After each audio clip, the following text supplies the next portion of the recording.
미국과 중국 간 무역 전쟁이 격화되고 있습니다. 장기화될 것이라는 얘기가 있었지만 이제는 20년 얘기까지 나올 정도인데요. 무역 전쟁의 한 축인 중국 상황 현지 연결해서 알아보겠습니다.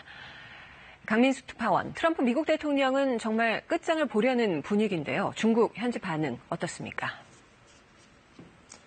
네, 한마디로 당황하는 기색이 역력합니다. 어떻게 해서든지 빨리 매듭 짓고 싶어하는 쪽은 분명히 중국인데요. 그렇다고 미국의 도발에 굴복하는 모양새를 취할 수도 없는 상황입니다. 일단 미국의 2천억 달러 규모의 2차 관세 폭탄에 중국도 600억 달러 규모의 관세로 맞섰지만 이미 똑같은 규모, 똑같은 강도로 대응하겠다던 원칙은 무너진 상태입니다.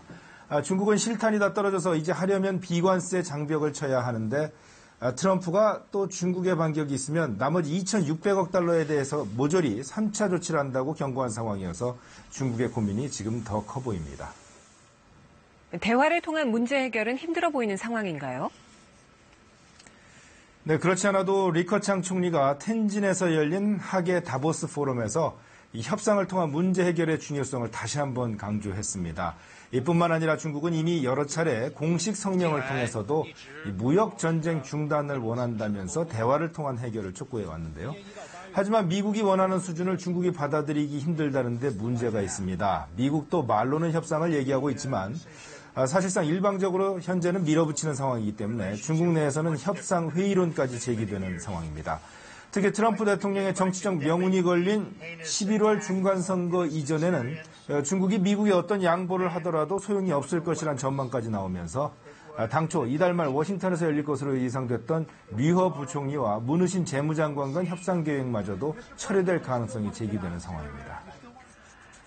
중국의 겉으로 하는 말과는 달리 실제로는 수세적인 입장인 것 같은데요. 무역 전쟁이 중국 경제에 실질적인 타격을 주고 있나요?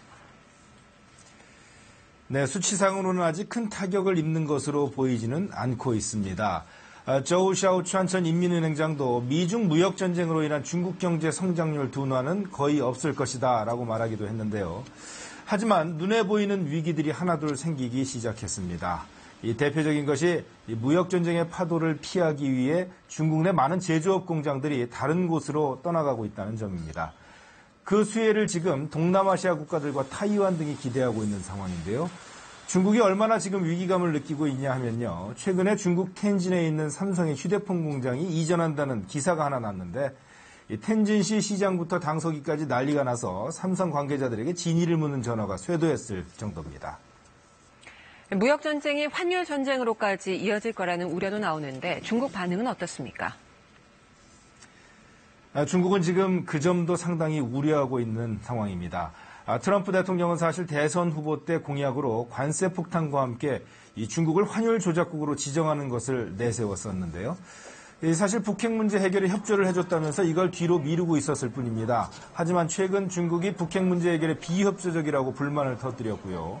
블룸버그와 인터뷰에서는 중국이 경제 성장률 둔화를 만회하고 수출을 늘리려고 위안화를 인위적으로 평가절하하고 있다면서 중국의 환율 조작국 지정 여부를 강하게 살피는 중이라고 말하기도 했습니다. 사실 중국은 지난달 말에 미국을 의식해서 위안화 시세 안정을 위해 인민은행이 나서서 위안화 절하 추세를 진정시키기도 했었는데 미국을 진정시키기에는 이 정도로도 역부족이었던 것 같습니다. 다음 달 미국 재무부 환율 보고서에 중국이 환율 조작국으로 포함될지 여부가 결정될 텐데요. 중국이 이걸 걱정하는 근본적인 이유는 어디에 있을까요?